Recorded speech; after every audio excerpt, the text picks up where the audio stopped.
Hey there, guys. It's Liz the Purist coming to you today with a whole... What is this? I got a little bit of a pile here in front of us. It's Oh. kind of awkward. It's hard to see you. Yeah. It's a little distracting, isn't it? Yeah, this is my pile of music. This right here, you couldn't live in 1997 up until like the mid-2000s without that. That was in everyone's...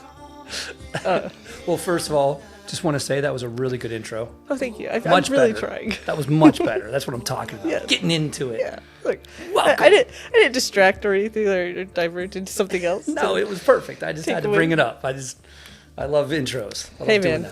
that. I'm a great intro. So, what's with this pile? This is all Relics from the relics past. from the past. Yes. Can you But- believe I still have all this? And the kid, y'all don't even get it. This was a real, labor of love. Because these things went with you everywhere. Everywhere. Yeah. And like I mentioned on one of the other episodes that I had a 60-disc CD player Yeah. that was programmable. That's, So it literally told you what was in each CD slot. yeah. It's a big one. I have That's- more music on my phone right now than that CD player could play. Could even hold, yeah. Just to make it even funnier. So this is my CD collection. It's a big collection. Mm-hmm. And like she's saying, this is what we put on our visor to store what we wanted to play while we were driving, which currently doesn't count because I have You have some good the ones Black up there. Keys. Did you already look at this? Tesla. Oh, yeah. Great radio controversy. Led Zeppelin. Led Zeppelin. And Oasis. Yeah, you're right. Elvis Costello. That is a good list. I was like, that's diverse. I didn't do bad. So that was a quintessential, but this one was too. So you'd have this one would be somewhere in the back seat. Or But this these one were would be- mostly at home, and this was my travel between these two. No, this one everywhere I went, my big one. Yeah. And Because mine were always in my stereo. Well, I also had people over at my house all the time, too. that makes sense. And not only that, but then you had this on one visor, but then I always had both visors, too. Oh, he was double fisting it. I was. Yeah. It was hard to reach while you're driving, but I had was it there. I had it there, so I had it all. And there's dust flying all over the place because these have been hiding in the corner for a very long time, and I figured why not let the dust fly while we're talking, mess up my allergies. Yeah. It's a spring here anyway, so doesn't matter. This I can remember it being open on your lap with your knee driving. Your knee was steering for you while you were flipping through, texting and driving. This is the real danger right here. I definitely would take this one with me, like if I was going over to your house. Yeah. I would have that with me. I'd be walking in with it. Yeah, your little sash. Your little catchy. So here's a good one for you. When I first moved to Nashville, I went camping with a buddy of mine. I don't know if I told you the story or not on this yet. And so they took us camping out in Percy Priest. And we stayed out on an island. And we're sitting out there, and they're this one guy brought this little stereo that he built with the car speakers and the car battery, and it had the car stereo that you slid into. I don't know how he put it all together. It was pretty cool. It was pretty big. How he brought that out on a boat, it was kind of cool. But then we didn't have any music, barely at all. We only had one or two CDs, and I was like, I've got plenty of music. Yeah. Because I had both of these with me. And so I took it. So then we were like, well, let's go back. And the funny thing about that was, as I'm pulling nasty big long hairs and dust off of it. So the funny thing to that was I had brought a bottle of tequila. Good man. And these were people that I barely met. I barely knew. I just moved here 3 to 6 months after moving here. I'm out on I think it was 6 months after I moved here. I'm out on the lake having a party with these people I barely know. I ended up, that's the guy who was censored with the low bar. We were talking about that before, about the writer nights, which he has one coming up in April. I'll probably bring that up closer to the time and let people know about it in case they want to know more about it. And so I got this bottle of tequila. It was just 1800. I didn't know anything about tequila still at that time. I just liked it. So I got this bottle out. We all did a shot. And that's when I was like, hey, I got plenty of music in my car. Why don't we just ride back there and get the music real quick? Yeah. Okay, that's a great idea. So we take off. 2 of us take off. And we go back to my car, and I grab my music, and we get back, and we're like, what is wrong with everybody? Walking around, and they're just out of their minds. And I get back to my bottle, and it's 3/4 gone. Oh no. They were hammered. They got out that quick. Quick. Yeah. Tequila will get you. It will get you. And so the next morning, they're all yelling at me. They're like, "Oh, my head hurts so bad. Yeah. I hate you." And I'm like, that wasn't my fault. But that all happened in a matter of like 30 minutes for us to ride the boat there and back. And it was like a fishing boat kind of boat. It wasn't a very big like one. a fast So it took speedboat? forever to get there. Yeah. It felt like forever. And in that time period, they almost finished a bottle of tequila, and it was changed the whole night. Everybody was out of their minds, having a blast. Oh. They had a great night from what they remember. Yeah. That tequila will do that too. All right, so that was good. I gotta get some of this out of the way because one, I can't stand the dust, but two, just I think it's just kind of funny. But so here's the truth. These two gigantic ones, and you can't even see the one because I got a computer in the way. Is this a cassette? No. Oh, okay. These are all CDs. Okay. These are in alphabetical order. Oh wow. One is A through L, Okay. and the other one starts with, I think, Led Zeppelin. I think it just gets to L in the first one. I think the next one starts with Led Zeppelin and goes to Z.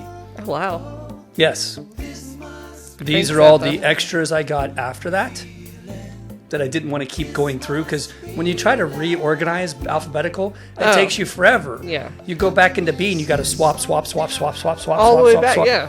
I couldn't keep doing it, so I got this one just to fit the excess. Yeah.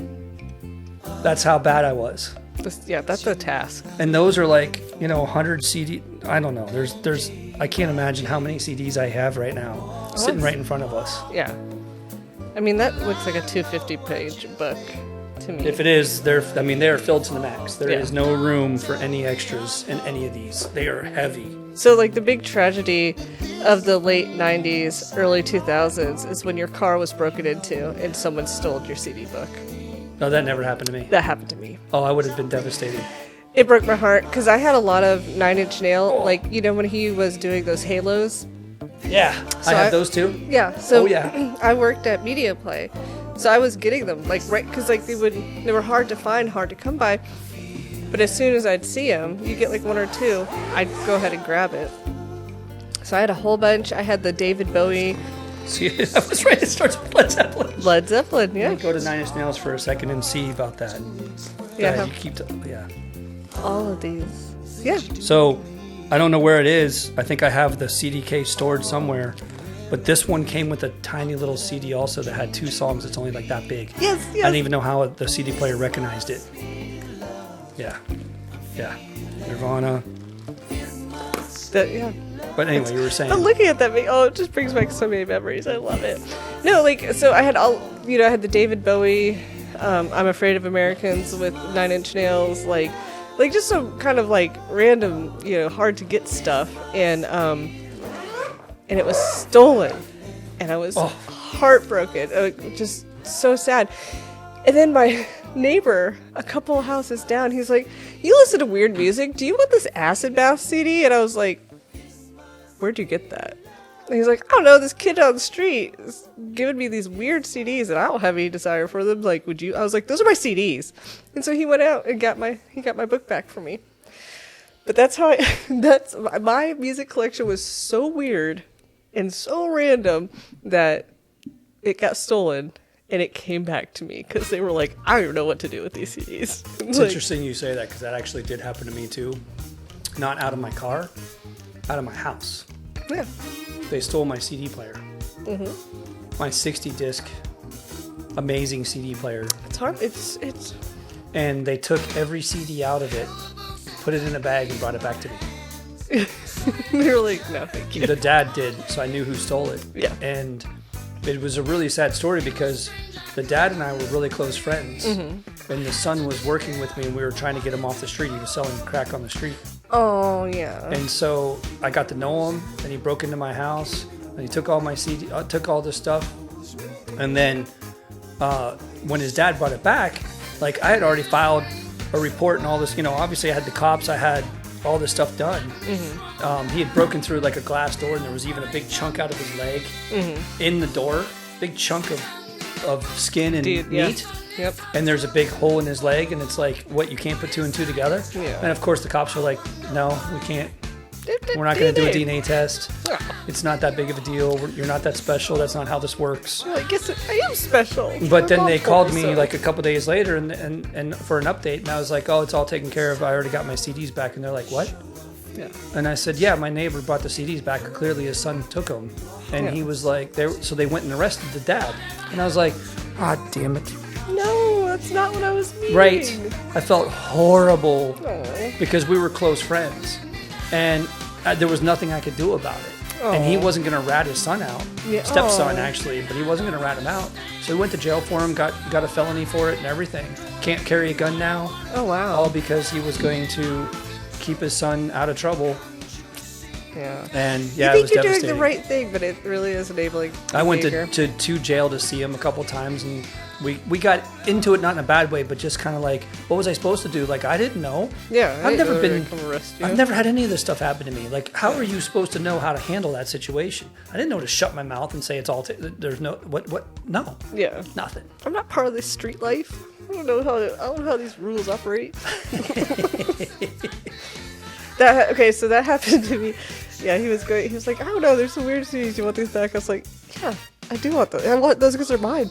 And Southern Culture on the Skid, I think that was one of them that he was like, what is this? I was like, I don't know what these are. oh my god. It's Southern Culture on the Skid, that's your homework. It's Camel Walk. You've heard that song, I'm sure you have. We'll have to look it up because it is an amazing band. It's very primacy. Like, I think you'd really dig them. But Southern Culture on the Skid, for anyone who's interested. But then my car was stolen, and I can't remember if it was Porno for Pyros or Jane's Addiction. It was Tahitian Moon. I know that was on the CD. But they took this. That's changed. That's either that's Porno for Pyros. Yeah. I think it was Porno for Porno Pyros. for Yeah, Pyros, I get them confused. I mean, Yeah. Perry, Yeah, because he's awesome either way. yeah. So they're interchangeable to me. So my car gets stolen, and like they take the removable CD face, which means nothing to you. You just took the face of my CD. It's the guts. You have to have the guts, But they left the CD on my seat. And they were like, Ed, you could have this. So to clarify, because who knows the ages that are watching, what do you mean there was a front of a CD? Like, I don't understand. You know how, like, you have the detachable CD face? Yeah, but Yeah. they don't. That's why I'm asking. Oh, okay. Yeah. Oh, yeah. So back in the day, you would take your CD face with you, and I never would because I was like, who's just going to steal? Well, I mean, the whole goal is to make sure that the actual CD player didn't get stolen by just taking that face with you. And I never, I never did that. I had a little case that it would go in so I could take it with me. Yeah. Or actually, 9 times out of 10, I just hid it underneath my car seat. Because who would think that's smart to look at it? They would just see that there's no CD case, so they wouldn't break. Yeah. If they didn't see the front of the CD player, they just walked away. Yeah. I can't take anything. Because it's the only thing that was worth anything in your car. Yeah. Stupid.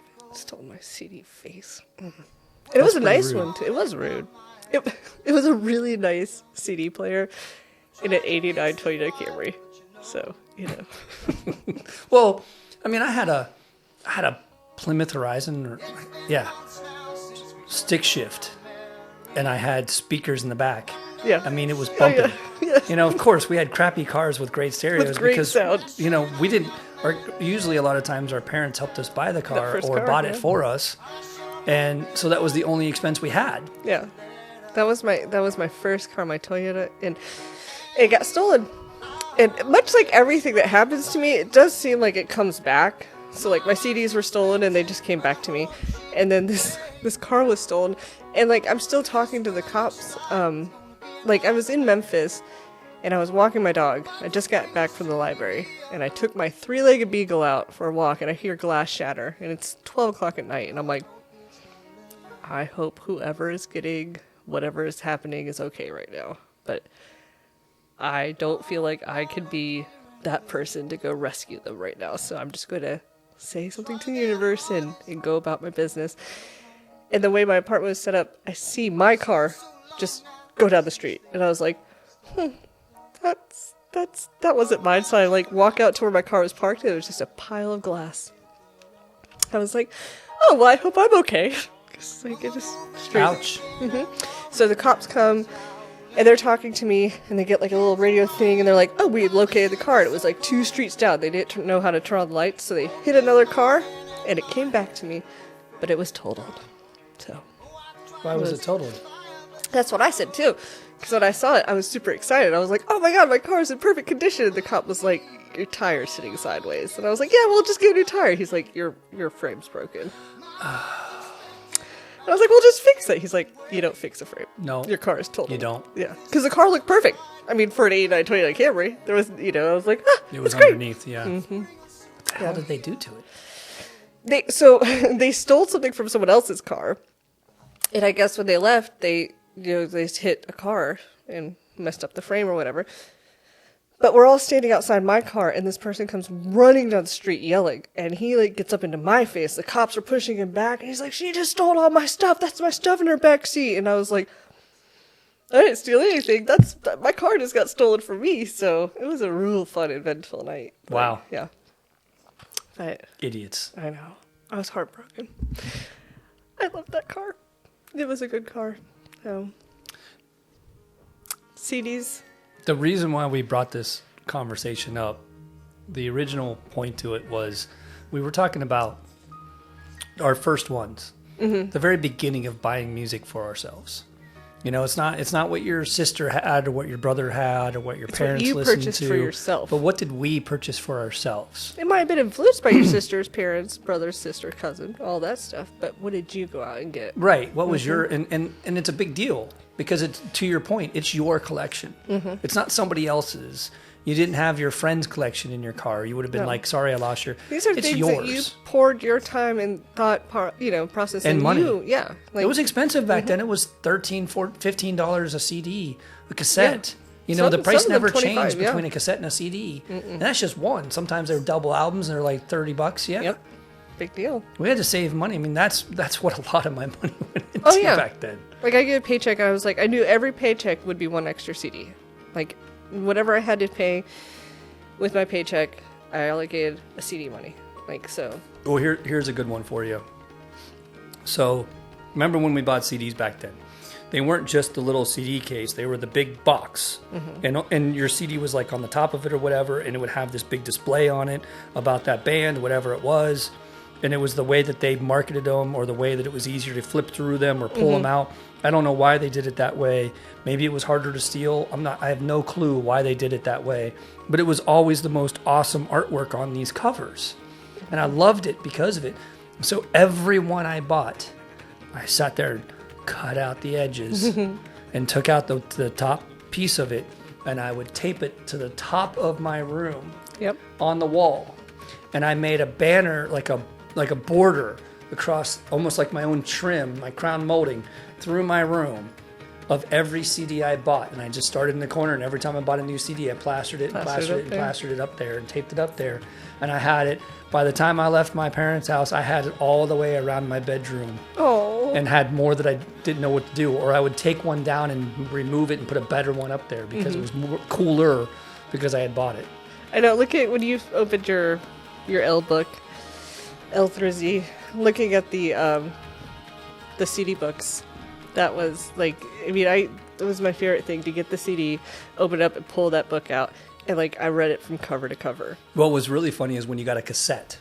Because it was this It little was tiny, folded. and so it was all folded up. It was like a map. Like, you never got it to fold back correctly, and you'd sit, and the CD, the cassette wouldn't go in straight anymore because like you. There's only one way to do it. Yeah. If you didn't do it right, it wouldn't fit. Oh, cassettes. I mean, I definitely had cassettes. I didn't, like there were cassette carriers, like what he has in CD books. I couldn't find my cassette. I don't know where I put it in this house or if I still have it. No, I think my brothers and sisters like had that type of thing. I missed that because, like I said, my first cassette, like we talked about, was Marky Mark and the Funky Bunch. That's a good one. It's great, Marky Mark was awesome back then. And I want to say it was that and Melissa Etheridge. Come to my window. Come by my window. Come to my window. I have no clue what you're talking about. Do you know who Melissa Etheridge Yes. is? Okay, yes. Her big mid-90s, early 90s hit. Yeah, I don't remember. But that was my Melissa Etheridge. Oh, she and was Marky huge. Mark and the Funky Bunch. Like, my taste for music has always been wide range and weird.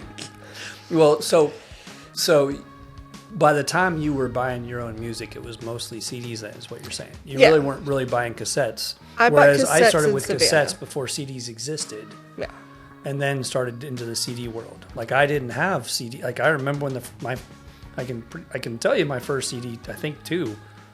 I can pretty much tell you my first CD, but my first cassette is hilarious to me because it's so bad, and that's what we're listening to. Yeah. My first cassette tape, or my first purchase of all time, and I didn't understand it. I thought it was cool. I thought it was going to be a big deal. And looking back at it now, it's really funny to me, but it was Phil Collins. And I think it was face value. The problem I'm having right now is I'm not sure if I have my timeline right, because this is 81, so I would have been 7, maybe 8. Maybe I bought it a year later. Mm-hmm. So I might have been 8 years old. I'm trying to remember if that's how early I bought my first cassette. I might have. If I didn't, it was his next album, which would have been 89. No, I have to look back. 85, something like that. I was looking at it last night, trying to figure out the timeline. Mm-hmm. That's how bad it is for me. But I'm pretty sure it was the first song in the night, or what was the first song we were listening to? I can feel it coming in the air tonight. Yes, in the air tonight. Hold on. That I swear that was the song. So I swear it was this album, which means I was 8 years old when I bought it. Yeah. And I didn't know any better, and I was proud of myself for buying it. I had to see when Marky Mark, the Funky Bunch, when that was out, because I don't know when it was for me. And then what's funny about that afterward is a couple years later, I'm still buying cassettes. I'm now in junior high. Mm-hmm. So if I was 8 then, I'm 12 now, 13. I think I was 13 or 14. I had to be 13. And I bought this awesome cassette that had this electric chair. Mm-hmm. You know, the Death electric chair in the clouds, and in this crazy lightning storm behind it. And Sparky. And it was Metallica Ride the Lightning. Mm-hmm. And I didn't know who Metallica was.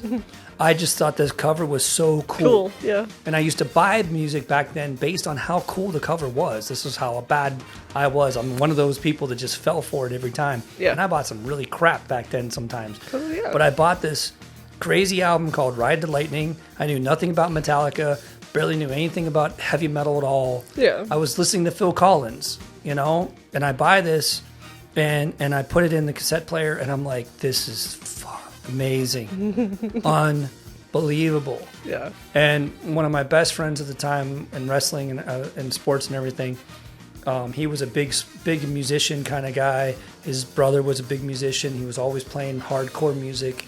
And I was like, hey, man, I found out this band that I think you might appreciate. Like he doesn't know. This is the funny thing. He's listening to Iron Maiden and all this heavy stuff. And I'm like, yeah, have you ever heard of this band, Metallica? Mm-hmm. And he's like, yeah, whatever, dude. Yeah, go on. Like, what do you mean? And he's like, you don't listen to that. I'm like, no, seriously, I can show you. I bought the cassette. And he's like, so what if you bought the cassette? You don't listen to that. And I'm like, no, I think it's really awesome. Yeah. Like, For Whom the Bells Tolls, like, this is a really amazing album. Yeah. And he was just like laughing at me the whole time going, there's no way. You're not that kind of kid. You don't listen to heavy metal.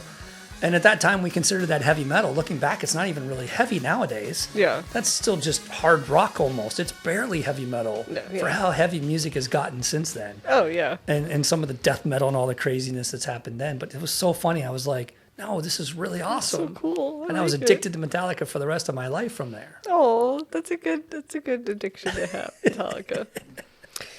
That's okay. So you brought your first in 1981. I bought my first in 1991. That's interesting. That's when Marky Mark and the Funky Good Vibrations. That was the song. Good vibrations. Yep. And there's and they're all dancing the whole time, and super saggy pants. No shirts. Never a shirt for Marky Mark. No. In case anybody doesn't know who Marky Mark was, it's all Mark Wahlberg. Yes. Yep. Brought to you by the movie Fear. If you're of my age, you'd be like, the roller coaster scene was a big and his thing. brother was in one of the bands back. Was it Backstreet or NSYNC? One of the two. But I think it was Backstreet. I don't know. Backstreet Boys, Nine Inch Nails. Yeah, no. Yeah. Backstreet Boys or So NSYNC, I think, is Justin Timberlake, so he would have been Backstreet because they're older, I think. I can't remember. I can't do that. Either way, his brother was in a band, and so for some reason he got a chance to do his own thing. Yeah, he was the rough brother. Like Donnie is the one who was in Backstreet Boys, and he was a clean cut. Well, I think he was kind of the bad boy of that group too. I think he was Miss too. Wahlberg had a hard time with those boys. I bet, because they're from Boston. Boston, yeah, she had a wicked Boston hard accent. time. Yeah, I'm sure they had a looking for the khakis, having bad attitudes, them apples. I went to Boston last year for my first time, I think ever, and I had a great time there. And so I went to see I don't think I did a train. Oh, I went to look at a client's projects. One of our customers was looking at a couple of their projects, trying to figure out what was going on with them. Stopped at a supply store to talk to them, and then I had a whole day to myself. So I was like, what do I do in Boston before the airport? What do you do in Boston? I went to Harvard. Oh, yeah, that's cool. That'd be a fun thing to do. Walk around Harvard. So proud of myself. I've been to Harvard. You went to Harvard. I went to Harvard. My cousin lives in Boston. He's so excited for my daughter to start touring colleges because he's like, there's some great ones up here. And I'm like, hey, man, we'll come up. Yeah, good luck with that one. Shout out to Joe. Yeah, that was pretty fun. I had a blast up there, but I didn't have to. I did a few places where I went to the accent, where I had accents, and I started laughing. And they're like, what? I'm like, nothing. Nothing. I'm not going to say anything. Do you get, like, defensive? Like, I down here, a lot of people tell me I don't have an accent. You don't have much of one, especially where I work. They'll be like, oh, where are you from? And, I'm like, I'm pretty much a Southerner. I mean, I was born in South Dakota, but I came to South Savannah in '86, so I've been in the South my whole life. But when I go up to South Dakota to visit my family, and they, like, not necessarily my family, but when that accent, the South Dakota accent comes at you, I'm like, hey, so what are we doing here, y'all? Like, we're gonna go down the road a little piece? Like, what, like, I just get so Southern sounding. Because it's like, I don't know, territorial or something. I'm like, ain't no representation up here. So I gotta really just, So if I was in Boston hearing those, wicked accents, they'd be like, you need to go home. Well, There's a cow that needs milking somewhere down south and go back there. Being from the Midwest, I'm not supposed to have an accent. Like, Midwest is supposed to be the epitome of the English language where we have almost no accent. And we do. Yeah. It's not that we have an accent. It's that we do weird things with our words. Like, we have to add Z's and T's at the end of the words. Like, alls I got to do. And I walked across the street instead of across. Just little stupid things like that. And when I moved to Savannah, so here's my question for you. I lived in the Midwest for 22 years. I've lived in the South now for, hold on, let me think of this math here. 28. This May it'll be 28 years. 28 years, okay. 28 years. Am I allowed to call myself a Southerner now? I think so. I mean, why not? A Southerner would say no. I'm a Southerner. Am I a Southerner? They would say no. Because you have to be born and raised in the South. And no offense to Phil Collins. Okay. I gotta move on. You could put some. You should put on Southern culture on the skit. Oh, you're on your phone. You won't have them. I mean, she has to remember that it's all about what's on my phone. Yeah. And by the way, I fixed my technical difficulties from last time and found a way to add it to my phone or connect my phone to this device over here. So I'm in heaven because now I can play all of my 50 gigabytes of music. 50 gigabytes. Ridiculous amount of music. I'm sorry, it was 47.94. 47, yeah. So rounding up. Yeah, I like to round up. I think we're Southerners. I do. My mom was from Queens and my dad was from Missouri. So, like, I think that's why I was raised accentless down here. Because I have in the house, there was no accents to pick up on. And, when we went out there, it was just so... Savannah has a Southern accent. Like, for people that don't live in the South and realize that Tennessee's Southern accent is different than Georgia's Southern accent to Mississippi's to Not only that, but if you're from Nashville, you almost don't really have a Southern accent.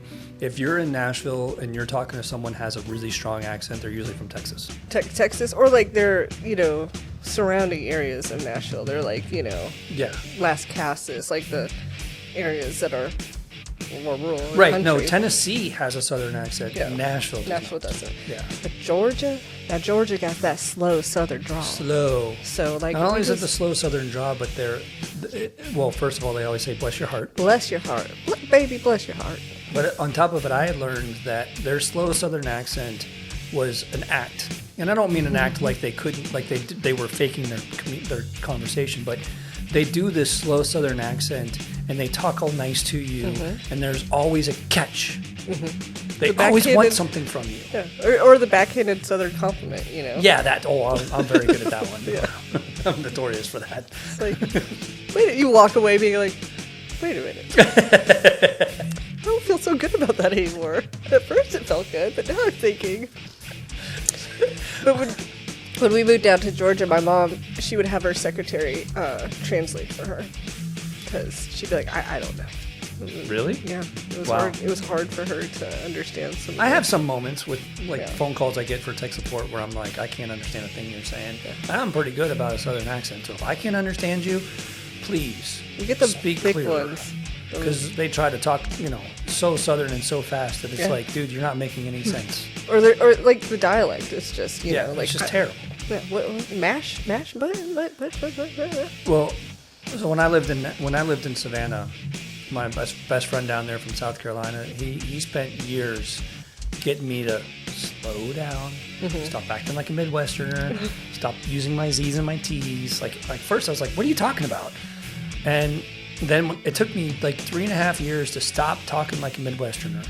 Took me another 2 years probably to start talking Southern. Yeah. And I was doing pretty good. And when I went back up to Ohio, my friends were all just like, what is wrong with you? When I went up to South Dakota, they were like, who's here named y'all? I don't understand. And I was like, get out of here. Oh, what Get drives outta me here. crazy in Nashville and in the South is when you're fixing to do something. Fix and do Why it. can't you just do it? Do Why it. you gotta fix first? What do you gotta fix? Just do it. But I moved back up to South Dakota for a little bit. I worked at a retail store, and I'd say, go put that up. And they would give me a hard. They're like, put it up. What do you mean, put it up? And I'm like, I don't know. What do you mean? What do I mean? Go put it up. Don't you mean put it away? Then put it away. I don't know. Go put it up. How, But yeah, they like some southern things like put it up versus put it away. Yeah. What was funny too is when Nicole came down to stay with me, because when she finished grad school, she came down and stayed for 2 months trying to find a job. My buddy was so disappointed in me. Oh, He said the moment she showed up, my accent was gone and I was talking like a Midwesterner instantaneously. that's what I'm saying. That's the territory. So that's where you're from, So when you get somewhere, your Midwestern accent comes back out. Like, I don't feel like I sound Southern unless there's a strong accent around me and I'm not in the South. Then I'm like, But to your point, it's not that you have a Southern accent, it's the Southern words that you use now. There's a difference there. Yeah. There's no accent as much as the words are confusing. It doesn't matter where I go in life.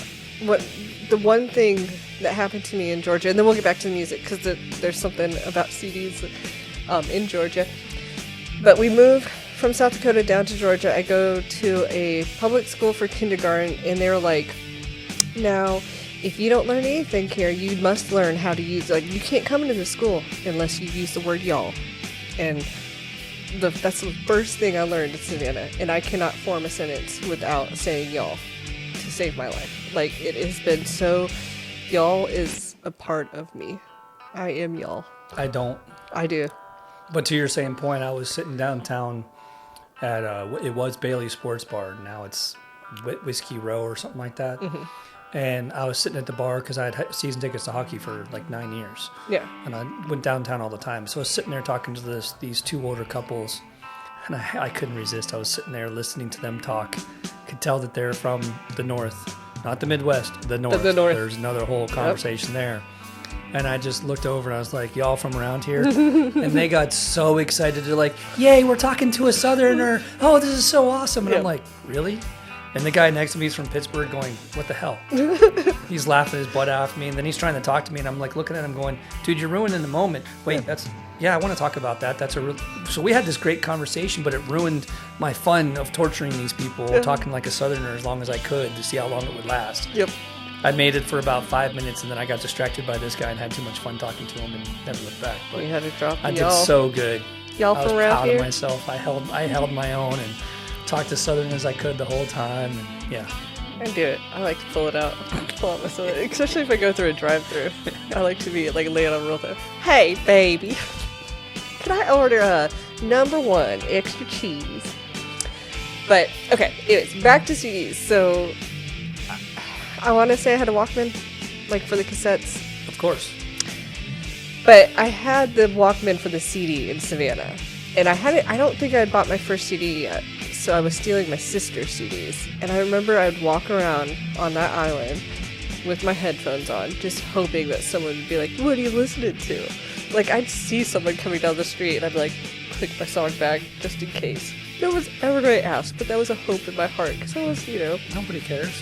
Nobody cares, but in my little head, I just wanted to always share the music, Oh, I did too. Yeah. I mean, you're right, but yeah, I didn't think about it that way. When it came to someone random, it was always my friends. Well, we lived out on the island, and everyone, at least the kids, we all knew. So, like, if I saw someone, I knew who they were. Well, that's a good point. Yeah. That's a good point. Yeah, I get that.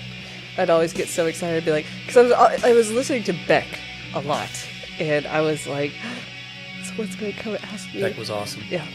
I would quote. Or is. Yeah, Beck is awesome. I'd quote their lyrics to my dad. He'd be like, time is a piece of wax falling on a termite who's choking on the splinters. I'd say that to him, and he'd be like, I use that to people all the time, and I get blank faces still to this day. I still use that quote. It's my favorite one, I think that's one of my favorite lines in the history of music. Mm-hmm. That whole album, that whole song, just his lyrics are so poignant, perfect for that moment, and so hysterical and ridiculous. Yeah. So ridiculous, but at the same time, it's a very good point. Time is a piece of wax falling on a termite who's choking on the splinters. It's genius. I'm a loser, baby. Drive-by body piercing. Yep. That's hilarious. You can visualize that song so much with all the different things that they do. Mm-hmm. I got a couple of couches. I'm going to sleep on the love seat. Yep. Yes, you are a loser. I'm a loser, baby. I'm just picturing a drive-by body piercing. That would be horrifying. Drive-by body. What was the one about the food stamps? That one's lingering in the back of my head. Something about a trailer park.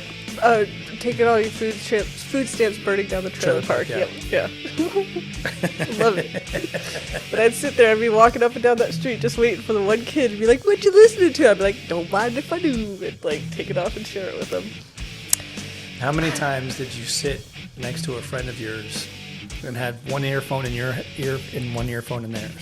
See, like, I never, whenever that was the thing, it was always, I see my daughter doing that, but I never had the wired, like, earbuds and stuff like that. Always. Everything was always wired. But it was always these. No, I always had the little tiny earbuds. Always. I never, I had them, like, when I was older and I wasn't sharing, like, music like that, but... Always. I never really had the big earmuffs because I didn't want to spend the money on them, or if I did, they were crappy, or... Yeah. I just had no problem with the ear. It didn't matter to me. The thing about listening to it back then on my headphones is I really wasn't thinking about the quality of the sound as much as I should have. And the headphones were so crappy, even though it was like foam, like little just, covering. The foam would fall apart, especially because like in sports it'd get all sweaty. And, Oh, yeah. Gross. Yeah, no, my first, and so, okay, first cassette, Phil Collins, first cassette, Marky Mark, and then so, like, I had, like, a lot of CDs around me, because I had older brothers and sisters, like, much older that had really huge collections of music, like, so, my first CD, I think, it was Dookie by Green Day and Sublime. And I can't remember if it was self-titled or 40 Ounces to Freedom. I might be able to tell you that. Let me see what I have in here for Sublime. Because surprisingly, they're in here too. As they should be. I like Sublime. It's self-titled. 96. 90. Okay. Yeah. Yeah. So then it would have been. See how easy that was? I know. Anybody else would take a lot longer to search it on the internet. I didn't have to search. I just went to my correct collection. Look at his collection. Find the album. There you go. 47 gigabytes. Dun dun dun. I'm trying to remember if I know my first CD. I want to say I think I know what it is, but I don't. I had to have bought a CD before it. There's no way my first one was Nirvana Nevermind. It had to be before that. It had to be. I'm trying to think of it. I can't. See, and that's the thing about me is like buying CDs. Like those were the two that I know that I went to Media Play and I bought myself. But I had CDs, like things that I'd, Did you ever do my...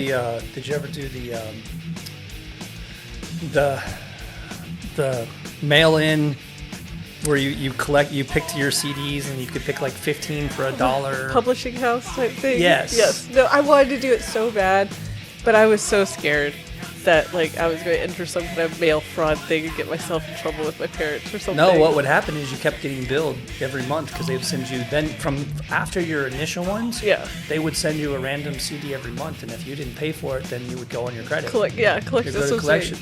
Well, and of course I didn't, because I didn't understand all that, and I did it over and over with a different name, with a different reason, with a different this, different that, different organization. Yeah. Oh, I mean, I easily collected... I'd say I collected easily between 50 and 100 CDs just doing that alone. Like, the mail, it's a touchy subject for me growing up. Like, I was always... My grandmother thought...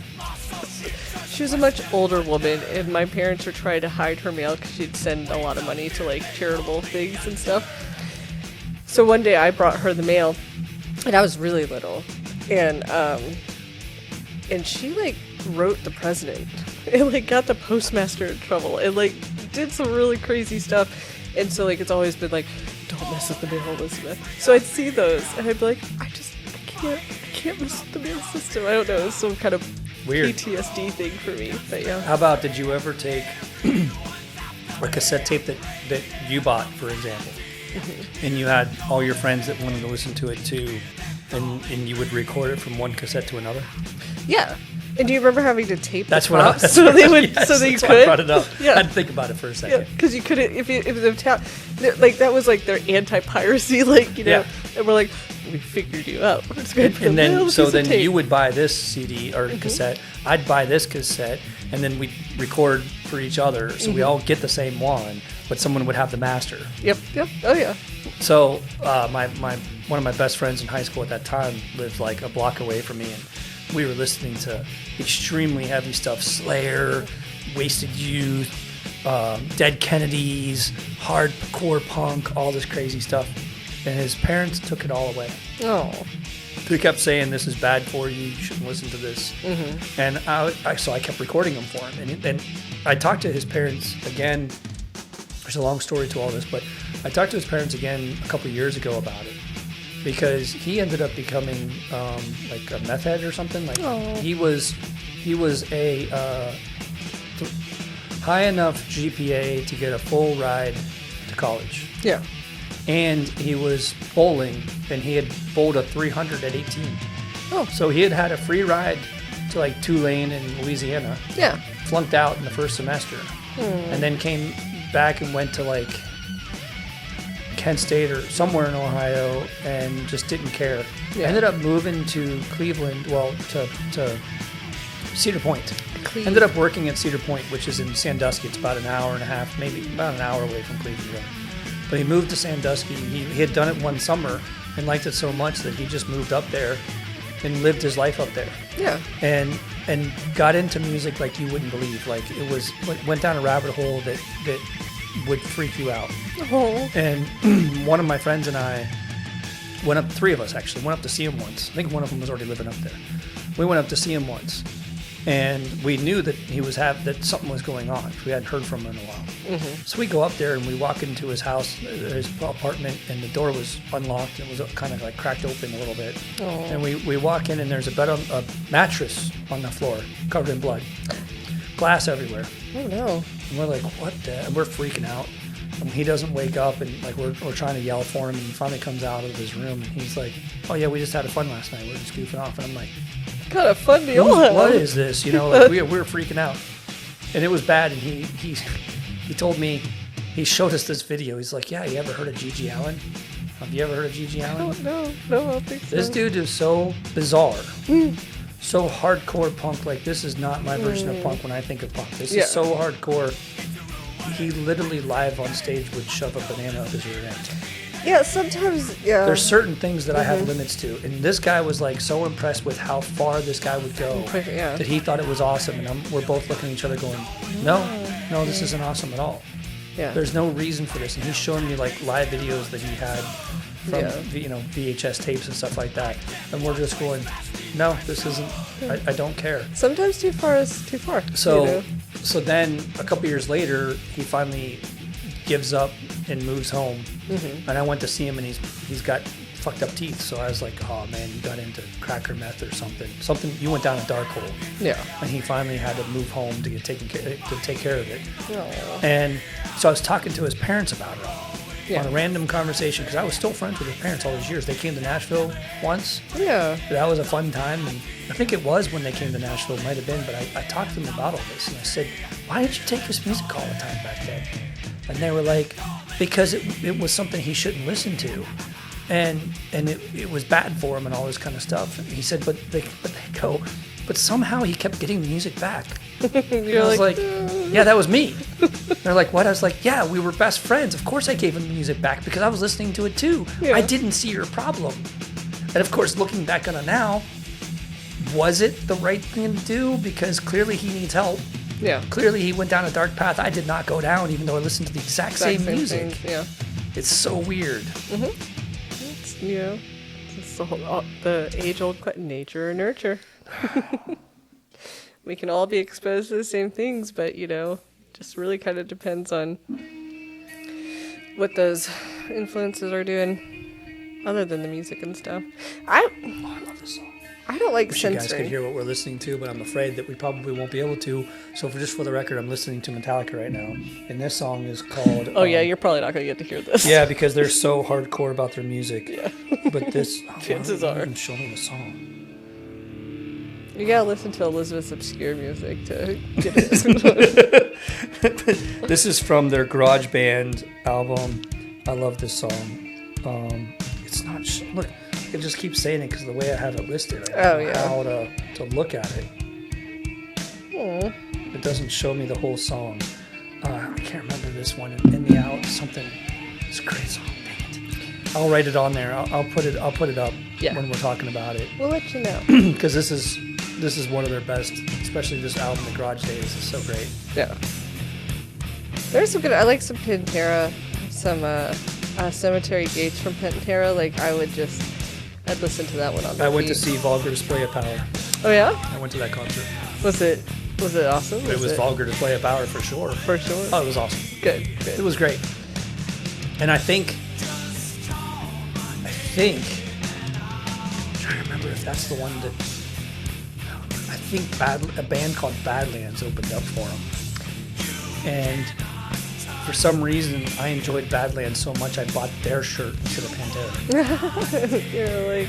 Yeah. I feel like Badlands sounds familiar to me. I don't know. I couldn't even... Now that I say that, I couldn't tell you a single song. Yeah. And I think that was the same concert because I went to some weird concerts back then at that moment in time because we were in that transition moment of the hair bands finally becoming less of a glamour rock. The glam rock was starting to die, but it was still hair band music, and we didn't really know where to go, and the music industry really didn't know where to go. And, thankfully we had Nirvana at that moment. To hell, yeah. But, you're talking about within the year before Nirvana came out is when music was really kind of difficult to really enjoy because it was weird. And you look back on it now and I don't remember any of it. Yeah. Because I didn't care. After Nirvana came out, I never looked back at all. I can joke about a Steelheart. I went to see Steelheart with my girl, and that was that was a great conversation. That's a whole other conversation. But, they were, to me, they were the world.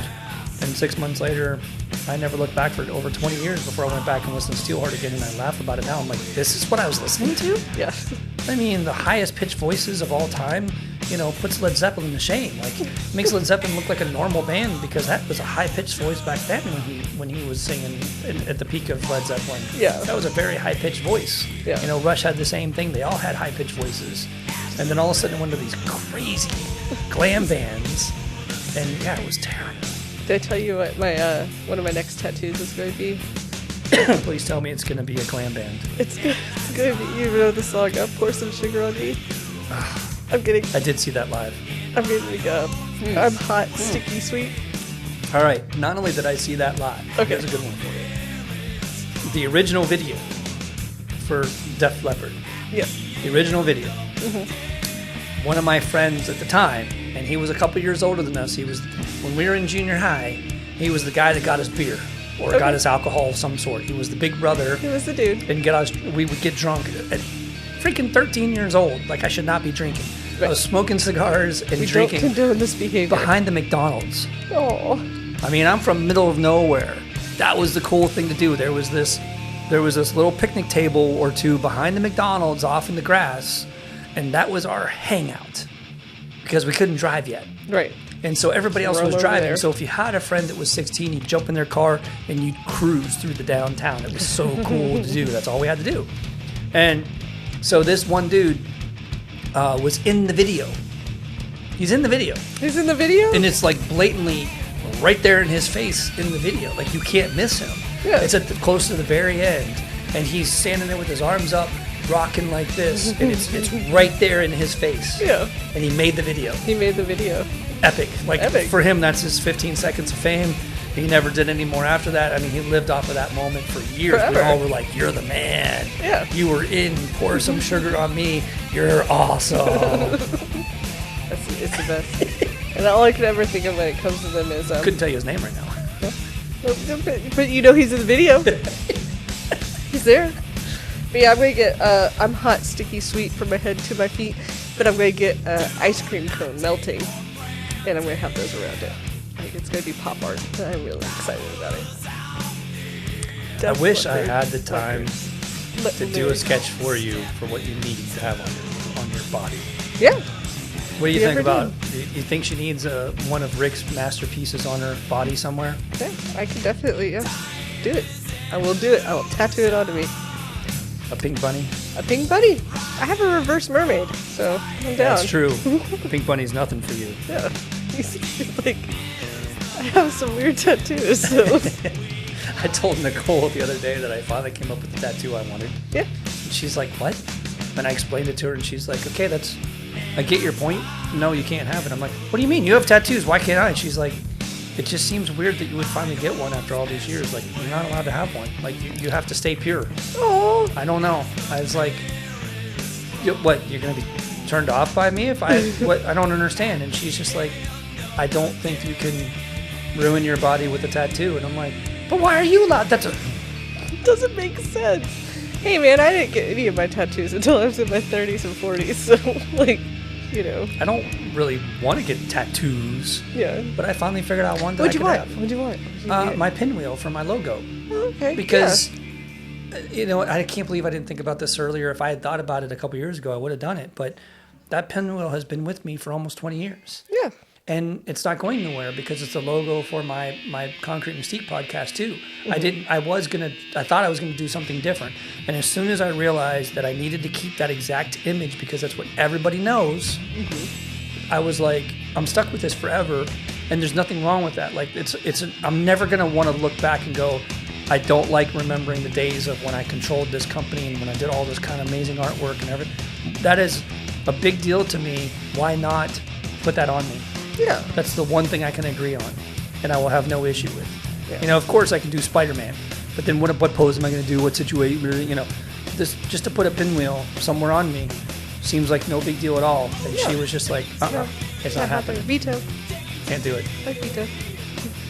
I'm gonna have What to are do it her without telling her. tattoos? Oh, she's got this big one on the back of her that's like Indian goddess. Oh, cool. I forget which one. Dee knows. And Is it Kali Ma? no, it's like She's Lakeisha or Leti something. I think. I don't know. And she was supposed to get elephants in the background to finish it. She's never finished it. And it's supposed to be almost a full back one. Okay. And she's got on one foot she's got a sun, a stylized sun, and on the other foot on the inside she's got a bluebird. Okay. Because that was a big deal for a friend of hers that died of cancer and stuff like that. Yeah. Two of that person's closest friends, and Nicole being one of them, got those as in a memory. Actually, before she passed, they did it, knowing that she was going to go soon. Yeah. And to let her know that. I'm trying to think if she has any others, but yeah. Yeah. Awesome. Oh, I'll have to ask her about her back piece. That's nice. It's pretty cool. Yeah.